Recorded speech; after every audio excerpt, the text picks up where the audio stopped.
ហេតុអ្វី Hitler ស្អប់ជនជាតិជ្វីហ្មម្លេះតើមកពីជ្វីហ្មានពេកមែនទេអ្នកទាំងអស់គ្នាប្រហែលជាធ្លាប់ដឹងហើយថា Hitler ស្អប់ជនជាតិជ្វីហ្ដល់ថ្នាក់ប្រឡ័យពូជសាសន៍ប៉ុន្តែតើមូលហេតុពិតប្រាកដមកពីអ្វី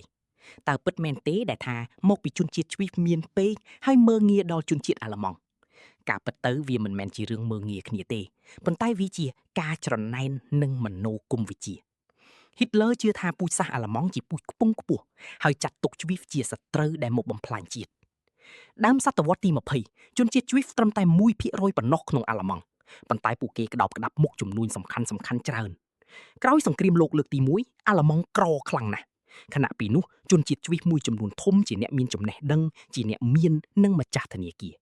Hitler ក៏បានប្រើចំណុចនេះមកធ្វើជាលេសទម្លាក់កំហុសថាជ្វីហ្ជាអ្នកបឺតឈាមសេដ្ឋកិច្ចជាតិដើម្បីដុតកំហឹងឲ្យប្រជាជនអាល្លឺម៉ង់ស្អប់ជ្វីហ្តាមខ្លួនសរុបមកវាមិនមែនជាកំហុសរបស់អ្នកមានទេប៉ុន្តែវាគឺជាការប្រើប្រាស់ការរើសអើងពូជសាសន៍ដើម្បីកំណាចនយោបាយរបស់ Hitler តែប៉ុណ្ណោះចុះអ្នកទាំងអស់គ្នាវិញយល់យ៉ាងណាដែរចំពោះរឿងនេះ